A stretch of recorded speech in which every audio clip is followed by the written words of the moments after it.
নমস্কার, আপনারা দেখছেন আভাস নিউজ। আপনাদের সঙ্গে রয়েছে আমি অর্পিতা। শুরু করছি সংবাদ। বেলদার মানুষ স্বপ্ন দেখেছিল বেলদায় স্টেডিয়াম হোক।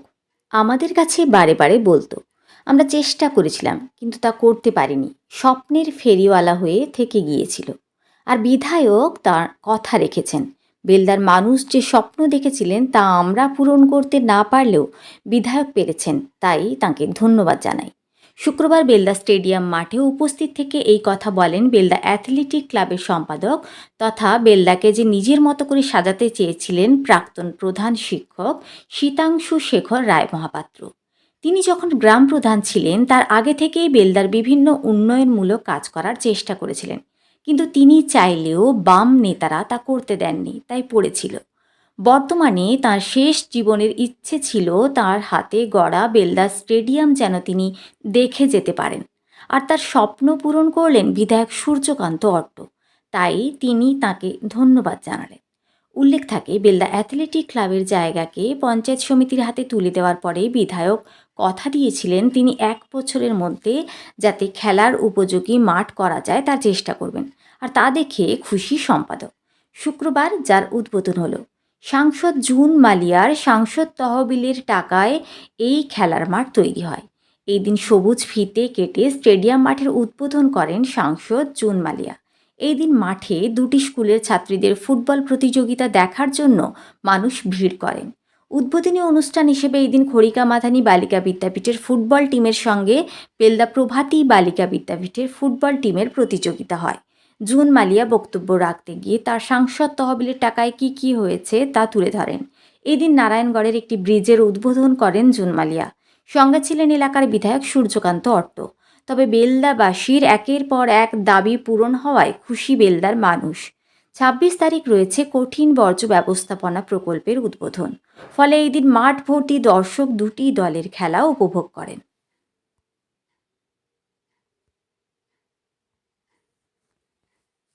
মাননীয় সাংসদ জুন মালিয়া মহোদয় উপস্থিত, আমাদের সম্মানীয় বিধায়ক শ্রী সূর্যকান্ত অট্ট মহোদয় সহ এই নারায়ণগড় পঞ্চায়েত সমিতি আমরা স্মরণীয় করে রাখব।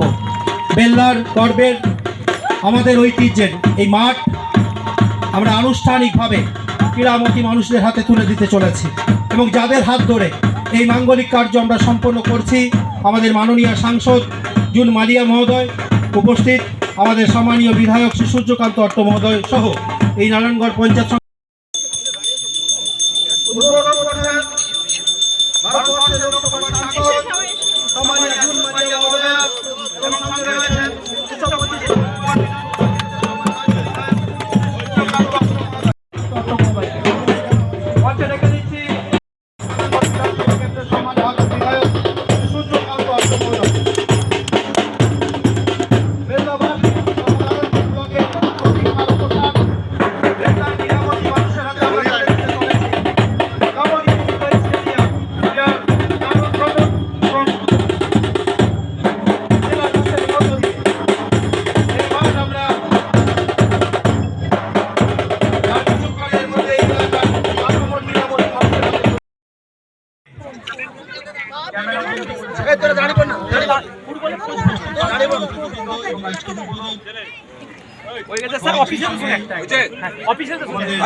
নির্মাণের সংক্রান্ত বিষয় নিয়ে আজকের ওরা বলছেন যে মহেন্দ্রক্ষণ উপস্থিত। হ্যাঁ, নিশ্চয়ই। আমরা 1 বছর আগে বেলদা অ্যাথলেটিক ক্লাবের পক্ষ থেকে মাননীয় বিধায়ক সূর্যকান্ত অট্ট মহোদয়কে যোগাযোগ করি। আজকের মঞ্চে যারা আছেন তারাও আমাদের সঙ্গে ছিলেন। এই বেলদার মানুষের দীর্ঘদিনের দাবি, সেদিকে তাকিয়ে আমরা আমাদের হয়তো দেরি হয়েছে, কিন্তু আমরা বারে বারেই চিন্তা করেছি আমাদের স্বপ্নের এই বেলদা স্টেডিয়াম কিভাবে আমরা নির্মাণ করতে পারি। আমরা পরবর্তীকালে যখন কোনো মতেই আমরা কোনো অগ্রসর ঘটাতে পারছি না, তখন আমরা মাননীয় বিধায়ক মহোদয়ের সঙ্গে যোগাযোগ করি এবং তাকে প্রস্তাব দিই যে আমাদের যে প্রস্তাবিত স্টেডিয়ামের মাঠ তৈরি হওয়ার অবস্থায় আছে, তাকে সম্পূর্ণ করতে গেলে আপনার সহযোগিতা আমাদের প্রয়োজন, এবং সেই দিকে তাকিয়ে আমরা মাঠটিকে সম্পূর্ণভাবে সরকারের হাতে তুলে দিতে চাই। 4 ডিসেম্বর 2019 লাস্ট 25 আমরা সেই মাঠকে দেওয়ার ব্যাপারে ক্লাবের সমস্ত সদস্যদের নিয়ে সিদ্ধান্ত করি, আলোচনা করি এবং বেলদার আপামর জনসাধারণ খেলোয়াড় প্রেমী যারা, তাদেরকে নিয়ে এসেও আমাদের ক্লাব গৃহে সভা করি। সকলেই আমাদের এই উদ্যোগে সম্মতি জানান। কোনো ভুল বুঝাবুঝি যাতে না হয়, সকলের সম্মতি নিয়ে নিয়ম মেনে আমরা মাঠটিকে প্রত্যর্পণ করার, হস্তান্তর করার প্রস্তাব গৃহীত করি এবং তা কার্যকরী করি। এবং সে সময় আলোচনার মধ্য দিয়ে এটা হয়েছিল, উনি নিজেই বলেছিলেন মাননীয় বিধায়ক সূর্যকান্ত দত্ত যে অন্তত মাঠে খেলাধুলো যেন শুরু হতে পারে। আমি প্রথমেই ধন্যবাদ জানাবো তাকে যে সেই অসাহসী সিদ্ধান্তকে কার্যকরী করার জন্য তিনি তার দায়িত্ব পালন করেছেন এবং আজকের মাঠ আমাদের এখানে উদ্বোধন হতে চলেছে। বেলদার অধিবাসীরা অনেক দিন থেকে এই সমস্যা নিয়ে আমাদের কাছে দাবি তুললেও, যেসব ছেলেরা, যে সমস্ত খেলোয়াড়রা এখানে খেলাধুলা করতো, তাদের স্বপ্ন থাকলেও স্বপ্নের ফেরিওয়ালা হিসাবেই থেকে গেছে, তারা বাস্তবে এরকে রূপদান করতে পারেনি। তাই আবার আমি প্রথমেই ধন্যবাদ জানাবো আমার এই এলাকার নির্বাচিত এমএলএ বিধায়ককে, যে তিনি যে কথা ঘোষণা করেছিলেন তা তিনি কার্যকরী করেছেন। এছাড়াও আরও অনেক স্কিমের ব্যাপার তার কাছে প্রস্তাব আমাদের দেওয়া আছে, বলেছি আমরা, এবং তাকে কার্যকরী করতেও আমরা চাই। অনেক গ্রাম পঞ্চায়েত তো বা পঞ্চায়েত সমিতি 1972 সাল থেকেই এতদিন পর্যন্ত হয়েছে, কিন্তু বেলদার মানুষের এই দাবি তা পূরণ করবার মতন আমরা উপযুক্ত ব্যবস্থা নিতে পারিনি। আমরা সেই ব্যর্থতা থেকে মুক্ত হতে চলেছি আজকের এই মাঠটি উদ্বোধনের মধ্য দিয়ে। আগামী দিনে একটা স্পোর্টস কমপ্লেক্স শুধু নয়, আমাদের দানপত্রের মধ্যে বলা আছে, তার সঙ্গে সঙ্গে স্টেডিয়ামের যে অন্যান্য আঙ্গিক সেগুলি তারা সম্পূর্ণ করবেন। এই এলাকার শুধু নয়, এখান থেকে মোহনপুর পর্যন্ত এলাকা যদি চলে যান, এত বড় খেলার মাঠ, এত পরিমাণ জমি নিয়ে কোনো সংগঠিত হয়নি। আজকের এই সুযোগকে বেলদাবাসীর আশীর্বাদ নিয়ে, নারায়ণগড় ব্লকের সমস্ত মানুষের আশীর্বাদ নিয়ে আমরা যাতে কার্যকরী করতে পারি তার আবেদন আমি রাখছি। আমার শরীর খুবই অসুস্থ এবং কিছুদিন আগেই আমার সার্জারি হয়েছে, তবুও এই আহ্বান আমি ফিরে দিতে পারিনি। আমি এসেছি, আপনাদেরকে ধন্যবাদ জানাচ্ছি এবং আপনারা সংগঠিতভাবে যা যা মানুষের দাবি আছে তাকে পূরণ করার জন্য উদ্যোগ গ্রহণ করবেন, এই আশা রেখে পুনরায় আপনাদের ধন্যবাদ এবং শুভেচ্ছা জানিয়ে আমার বক্তব্য শেষ করছি। সময়কালে ভেবেছিলেন, কিন্তু তার ভাবনাকে তৎকালীন সিপিএম নানান প্রতিবন্ধকতার মধ্য দিয়ে এগিয়ে যাওয়া সমস্ত চিন্তা ভাবনাকে স্থগিত করে দিয়েছিল। বিডিও অফিস, অডিটোরিয়াম, স্টেডিয়াম একসঙ্গেই শুরু করার তার ভাবনা ছিল, কিন্তু কোনোভাবে তৎকালীন সময়ে যারা মন্ত্রী, যারা বিধায়ক, যারা সরকারি মুখ, তারা কোনোভাবে তাকে সহযোগিতা করেনি। বেলদা অ্যাথলেটিক ক্লাবকে, বেলদা অ্যাথলেটিক ক্লাবের নামে বেলদা বিডিও অফিস, স্টেডিয়াম মাঠ সব মিলিয়ে প্রায় 8 একর জায়গা তারা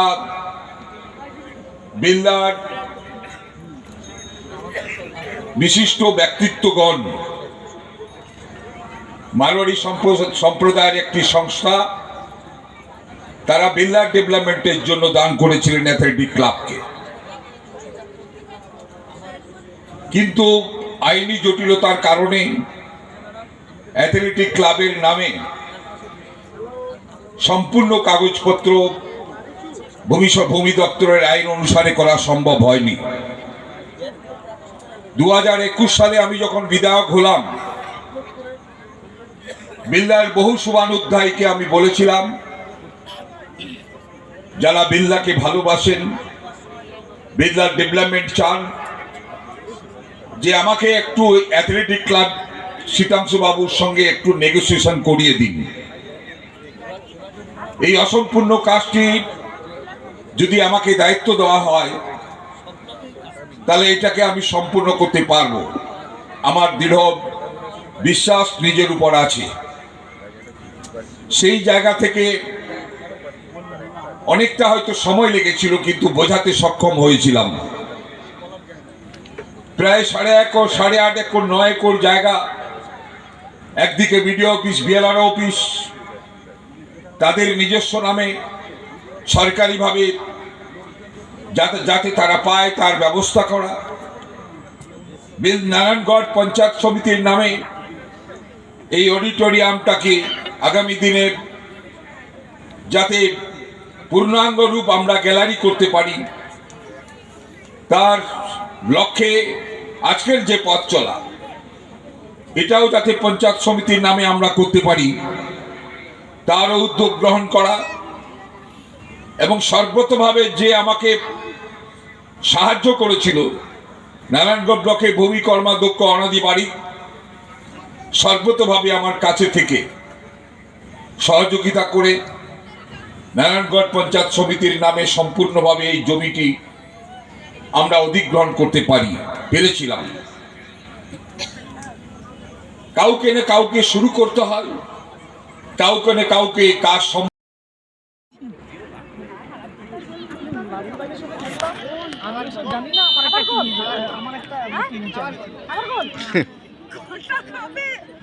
ওটা 25টা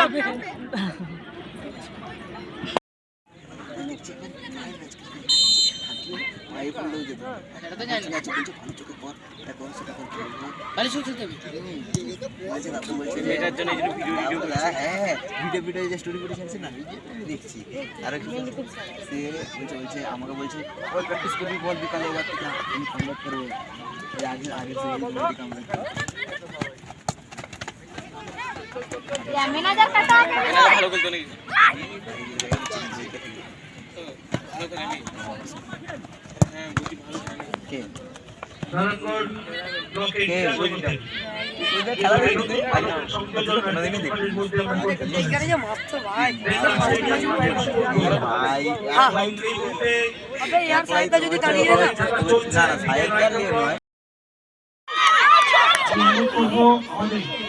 রয়েছেন মাঠের মধ্যে সবাইকে বলবো, যারা বসে রয়েছেন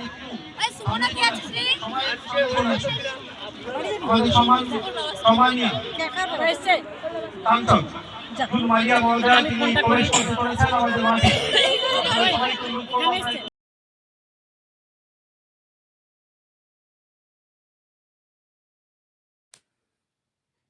বেলদার অনেক ঠিকাদার থাকলেও তারা বেলদাকে ভালোবেসে কেউ কাজ করেননি, তাই কাজের বরাত পেয়েও দীর্ঘদিন ধরে কাজ না করে ফেলে রাখার ফলে বেলদার সঠিক উন্নয়ন হয়নি।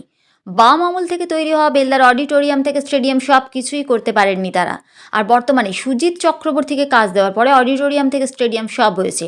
তাই এই ধরনের ঠিকাদার বেলদার জন্য দরকার। তারা নিজের না দেখে বেলদার সাধারণ মানুষের কথা ভেবে কাজ করেন, যার প্রকৃত উদাহরণ সুজিত বাবু বলে দাবি করেন বিধায়ক সূর্যকান্ত অট্ট। করিয়েছি এবং স্টেডিয়ামের কাজটাও করিয়েছি। বেলদার অনেক কন্ট্রাক্টর যারা কাজ করতে গিয়ে অনেক কিছু করেছেন, বললে অনেক কথা হয়, আমি বলবো না। যারা নিজেকে বেলদার অধিবাসী বেলদায় জন্ম বলে দাবি করেন, তাদের কাছে বেলদার মানুষ অডিটোরিয়াম থেকে কি পেয়েছে, কি কাজ করেছেন সবাই দেখেছে। কিন্তু সম্মানীয় সুজিত বাবু আমাকে বললেন, সূর্যবাবু আমি কাজ করেছি, আমার প্রফিট হয়েছে কিছু টাকা, আমি এই টাকা নেব না, আপনি অন্য কোনো কাজ করাবেন। আমি বিডিও সাহেবকে বললাম, বিডিও সাহেব সুজিতবাবু বলছে তার প্রফিট হয়েছে, সে প্রফিটের টাকা নেবে না, কি করা যাবে। আবার একটা প্ল্যান তৈরি করে আবার তাকে সেই প্রফিটের টাকা থেকে আমরা কাজ করিয়েছিলাম। ব্যবসায়ী তো ব্যবসায়ী হয়, কিন্তু সামাজিকভাবে আন্তরিকতার সঙ্গে বেলদাকে ভালোবাসা আমি কম দেখেছি। এই মানুষটির মধ্যে যেটা আমরা দেখেছি, আমার 40-45 বছর রাজনৈতিক জীবনে আমি কম মানুষ দেখেছি। তাকে আমরা সবাই হাততালি দিয়ে তার দীর্ঘায়ু কামনা করব, তার স্বচ্ছতাকে সম্মান জানাবো।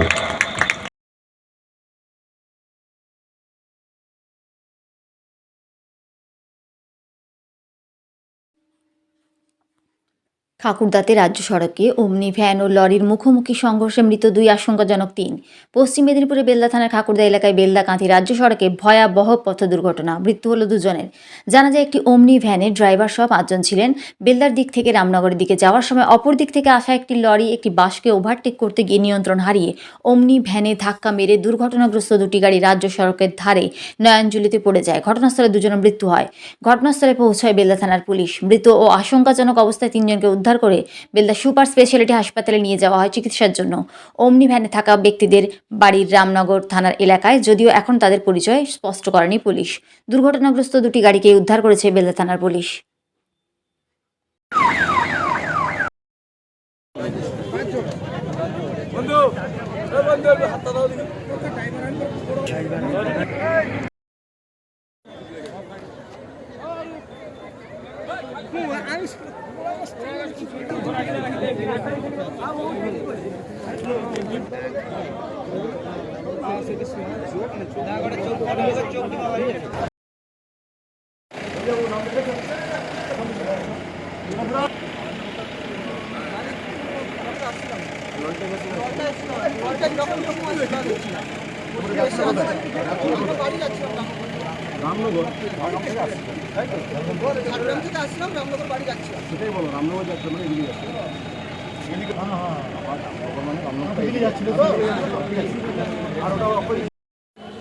গেছিলাম আমরা ঘুরতে, স্যার ঝাড়গ্রাম ঘুরতে গেছিলাম।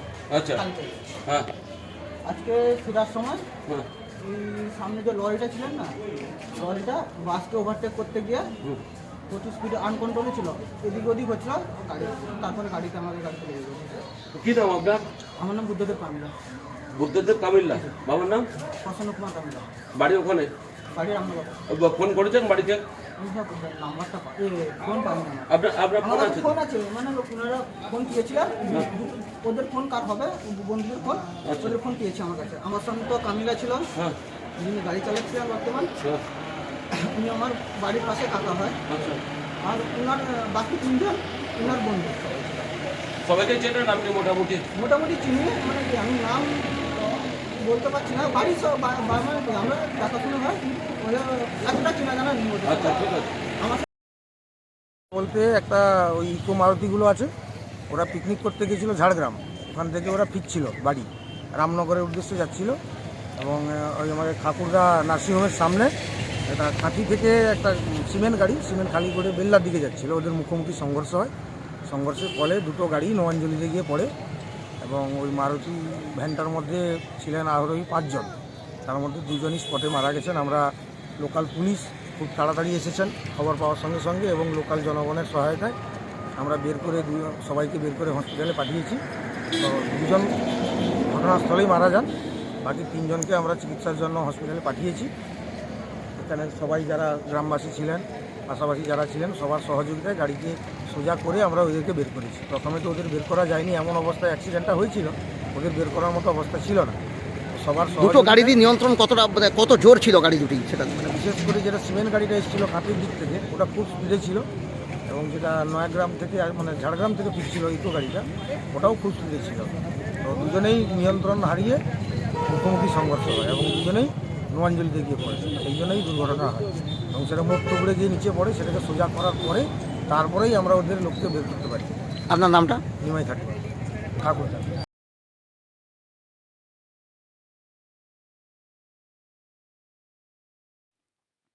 আসন্ন বিধানসভা নির্বাচনকে সামনে রেখে শুক্রবার ঝাড়গ্রাম জেলা বিজেপির দলীয় কার্যালয়ে চার্জশিট প্রকাশ করল ঝাড়গ্রাম জেলা বিজেপি। শাসক দলের বিরুদ্ধে একাধিক দুর্নীতির অভিযোগ তুলে এই চার্জশিট পেশ করা হয়। দলীয় সূত্রে জানা গেছে, ঝাড়গ্রাম লোকসভা কেন্দ্রের অন্তর্গত 7টি বিধানসভা এলাকায় শাসক দলের নানা অনিয়ম ও দুর্নীতির অভিযোগকে সামনে রেখেই এই চার্জশিট প্রস্তুত করা হয়েছে। সাধারণ মানুষের কাছে সেই অভিযোগগুলি তুলে ধরাই ছিল এদিনের মূল লক্ষ্য। এদিনের কর্মসূচিতে উপস্থিত ছিলেন উত্তর কাঁথি বিধানসভার বিজেপি বিধায়িকা সুমিতা সিনহা। এছাড়াও উপস্থিত ছিলেন ঝাড়গ্রাম জেলা বিজেপি সভাপতি তুফান মাহাতো সহ জেলার অন্যান্য নেতৃত্ব কর্মীরা।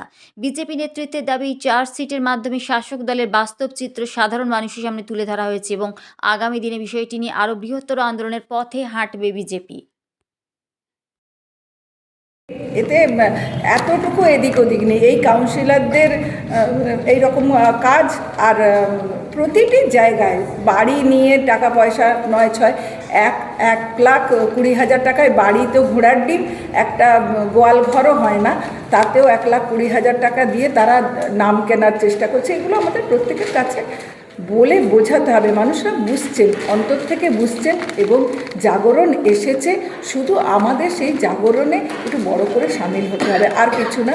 আমি চার্জশিট জবাব চাই গোপীবল্লভপুর করছি। সাঁকরাইল ব্লকের বাঁকড়া আঙ্গারনালি মৌজায় 105 জন সাধারণ মানুষের প্রায় 290 একর জমি বেআইনিভাবে আগরওয়াল কোম্পানির কাছে বিক্রি করে দিয়েছে তৃণমূল। ঝাড়গ্রাম ব্লকের লোধাশুলি ও জিতুশোল গ্রাম পঞ্চায়েতের এলাকায় বেআইনিভাবে জমি দখলের প্রতিবাদ করায় তৃণমূলের ভূমি মাফিয়ার বাহিনী গুন্ডারা মহিলাদের হেনস্থা করছে। বনপুরা, ডাঙ্গরসাই, চিকনবনি, কুলডিহা এবং কালাবানির মতো কালভার্ট এবং সেতুগুলোর বেহাল দশা স্থানীয়দের যাতায়াতের সমস্যা অব্যাহত। ঘন ঘন হাতির দল গ্রামে ঢুকে পড়ে, এর জেরে মানুষের মৃত্যু হয়, আর্থিক ক্ষতিও হয়। তবে প্রশাসনের তরফ থেকে আমার মনে হয় আরও প্রায় 85 লাখ মানুষের ভাগ্য ঝুলে আছে। তার মধ্যে 50 লাখ লোক তো আর আসবে না ডকুমেন্ট নিয়ে, সেটা যাবে 1 কোটির বেশি, যেটা আমরা বলেছি প্রায় অতটাই বাদ যাবে ভুয়ো ভোটার। ঠিক আছে, অভিষেক ব্যানার্জি একটা চ্যাট ফাঁস করেছে, তো চ্যাট তো ওই হোয়াটসঅ্যাপ কিসের জন্য আছে? খবর দেওয়ার জন্য। উনি ভার্চুয়াল মিটিং করতে পারেন আর হোয়াটসঅ্যাপে মেসেজ দিতে পারেন ইলেকশন কমিশন, তাতে অসুবিধার কী আছে? সুপ্রিম কোর্ট নির্দেশ দিল, সুপ্রিম কোর্ট বারণ করেছে। কাকে বারণ করেছে? সুপ্রিম কোর্টের কথা শুনেই নির্বাচন কমিশন কাজ করছে। যা যা বলেছেন সেটাই মানছে ওরা। এ রাজ্য সরকার মানছে না। সুপ্রিম কোর্ট বলেছে সিকিউরিটি দাও, এসআইআর কেন্দ্রে দেয়নি, মারপিট হয়েছে, আমাদের লোকদের মেরে ভাগিয়ে দিয়েছে। নির্বাচনের কমিশনের লোকেদের উপরে কড়াকড়ি করতে বলেছে, 7 জন সাসপেন্ড হয়েছে, আরও হবে। তারা ইচ্ছা করে 1.5 কোটি লোককে নোটিশ পাঠিয়ে হ্যারাস করছে যাতে কেন্দ্র সরকারের বিরুদ্ধে যায়। নির্বাচন কমিশন, সুপ্রিম কোর্ট বলেছে নাকি? সবই বিরুদ্ধে যাচ্ছে। আর নির্বাচন কমিশন সেটা মেনেই পুরো পরিষ্কার করে এসআইআর করবে, আর এখানে নতুন ভোটার লিস্ট আসবে, তার আধারে ভোট হবে।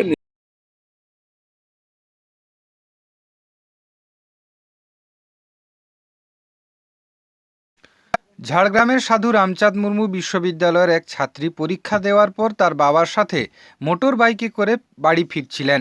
হঠাৎ পেছন থেকে এক যুবক তার পেছনে এসে চলন্ত বাইকে জোর করে সিঁদুর পরানোর চেষ্টা করে বলে অভিযোগ। চলন্ত বাইকের মধ্যে ধস্তাধস্তির ফলে বড় দুর্ঘটনার আশঙ্কা তৈরি হয়। পথচারী এবং গ্রাম পুলিশের সহযোগিতায় পুলিশ অভিযুক্তকে গ্রেপ্তার করে ঝাড়গ্রাম থানায় নিয়ে যায়। বৃহস্পতিবার দুপুরে গড় শালবনী এলাকা লোধাশুলির একটি ব্যস্ত রাস্তায় এই ঘটনা ঘটে।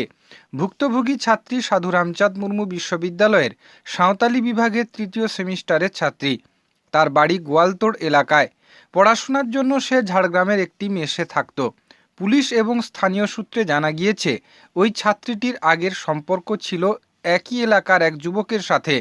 কয়েক মাস আগে সম্পর্ক ভেঙে যাওয়ার পর সে পড়াশোনায় মনোযোগ দেয়। অভিযোগ, তারপর থেকেই যুবক তাকে বিয়ে করার জন্য চাপ দিতে থাকে। পরীক্ষা শেষে ফেরার পথে বাইকে করে এক ব্যক্তি ছাত্রীটির পেছন থেকে এসে তার চুল টেনে সিঁদুর লাগানোর চেষ্টা করে। ছাত্রীটি জানায়, আমাদের আগে সম্পর্ক ছিল, কিন্তু এখন আর কিছু নেই। আমি পড়াশোনা করতে চাই, কিন্তু সে আমাকে বিরক্ত করতে থাকে। চলন্ত বাইকে সে তার চুল টেনে সিঁদুর লাগানোর চেষ্টা করে। আমি যদি কিছু করতাম তাহলে আমি বাইক থেকে পড়ে যেতাম। ছাত্রীর বাবা দাবি করেন, ছেলেটি কয়েকদিন ধরে আমাকে বিরক্ত করছিল। আমি তাকে সতর্ক করেছিলাম, বড় দুর্ঘটনা ঘটতে পারত, তাই এখন আমি আমার মেয়েকে পরীক্ষা দিতে নিয়ে যাচ্ছি। মানিকপাড়া বিট হাউসের গ্রাম পুলিশ জানিয়েছে, মনে হচ্ছিল ডাকাতি চলছে। আমি এগিয়ে গিয়ে দুটি বাইক থামালাম। যদি একটু থামাতাম তাহলে বাসের সামনে পড়ে দুর্ঘটনা ঘটত। জানা গিয়েছে যে ছাত্রীর সাথে থাকা এক বন্ধুও তার পোশাকে সিঁদুর লাগিয়েছিল। 17 ফেব্রুয়ারি থেকে সাধু রামচাঁদ মুর্মু বিশ্ববিদ্যালয়ের পরীক্ষা শুরু হয়েছে। ঘটনার পর বিশ্ববিদ্যালয়ের উপাচার্য চন্দ্রদীপা ঘোষ ঘটনাস্থলে একটি দল পাঠান। তিনি বলেন, যেহেতু শহর থেকে বিশ্ববিদ্যালয়ে যাওয়ার পথে অনেক খোলা ও জঙ্গল ঘেরা এলাকা রয়েছে, তাই নিরাপত্তা বৃদ্ধির দাবি আগেই জানানো হয়েছে এবং পুলিশি টহল বাড়ানো প্রয়োজন। পুলিশ জানিয়েছে যে অভিযুক্ত যুবককে গ্রেপ্তার করা হয়েছে। ঘটনার তদন্ত শুরু করা হয়েছে এবং প্রয়োজনীয় আইনি ব্যবস্থা নেওয়া হচ্ছে। বিষয়টা আমরাও তো ফোনে জানলাম। আমাদের বিশ্ববিদ্যালয়ের ক্যাম্পাসের বাইরে একটি মেয়ে পরীক্ষা দিয়ে ফিরছিল বাবার সাথে, তার উপর একটি অ্যাটাক হয়েছে। তারপরে জানতে পেরে আমাদের ইউনিভার্সিটি থেকে একটি প্রতিনিধি দল ঘটনাস্থলে গিয়েছিলেন এবং থানাতেও গিয়েছিলেন। পুলিশ তার আগে এসে ছেলেটিকে ধরে ক্যাপচার করেছে, তারপরে তো সে অ্যারেস্টেডও হয়েছে অভিযোগের ভিত্তিতে। এইরকমই আমরা খবর পাওয়ার সঙ্গে সঙ্গেই আমাদের ইউনিভার্সিটি থেকে একটি টিম গিয়েছিল, আর রেজিস্ট্রারও এখান থেকে কোতোয়ালিতে ফোন করে জানিয়েছিলেন। পুলিশের থেকে তখনই ওদের পুলিশ থেকেও এসে এখান থেকে ছেলেটিকে পাকড়াও করেছে। মেয়েটির বাবাও সাথে ছিলেন। অভিযোগ কি ওই পরিবারের পক্ষ থেকে জানানো হয়েছে না ইউনিভার্সিটির পক্ষ থেকে জানানো হয়েছে? না, ইউনিভার্সিটি থানায় গিয়েছিল, কিন্তু সেখানে মেয়েটির বাবা উপস্থিত ছিলেন। সুতরাং ইউনিভার্সিটি মৌখিক কথাবার্তা বলে এসেছে, কিন্তু লিখিত অভিযোগ মেয়েটি করেছে বলেই জেনেছি আমি।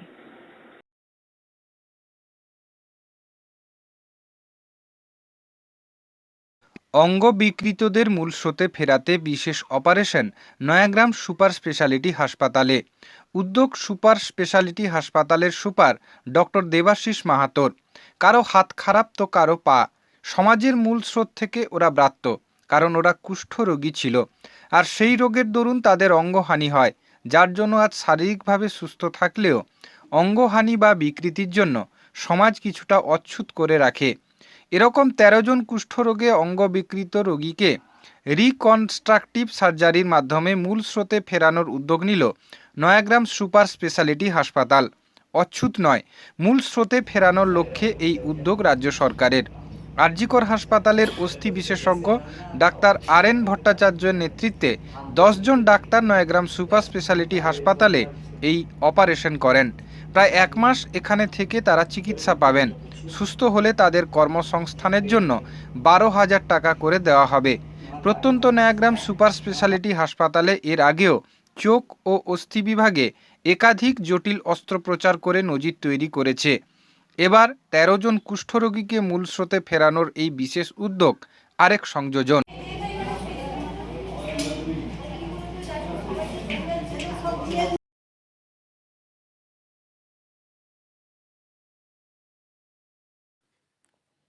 রহস্যজনকভাবে প্রায় 70টি শূকরের মৃত্যুকে ঘিরে তীব্র চাঞ্চল্য ছড়িয়েছে ঝাড়গ্রাম জেলার সাঁকরাইল ব্লকের নয়াগা গ্রামে। অভিযোগ, খামারের খাবারের সঙ্গে বিষ মিশিয়ে পরিকল্পিতভাবে এই নৃশংস ঘটনা ঘটানো হয়েছে। এতে ব্যাপক আর্থিক ক্ষতির মুখে পড়েছেন খামার মালিক তপন মাইতি।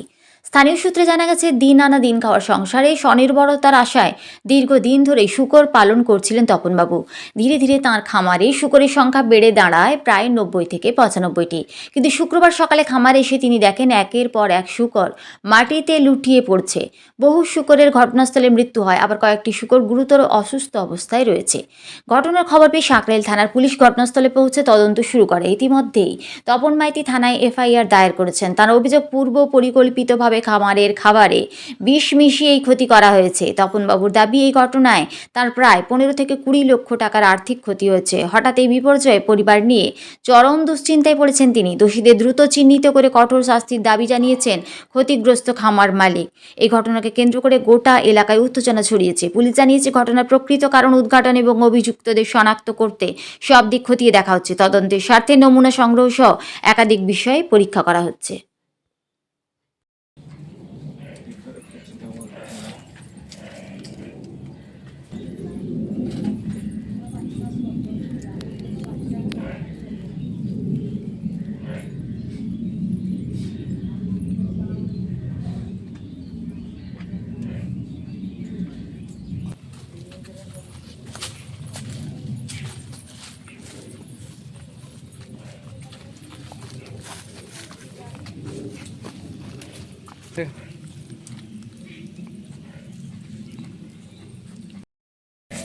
কি নাম আপনার?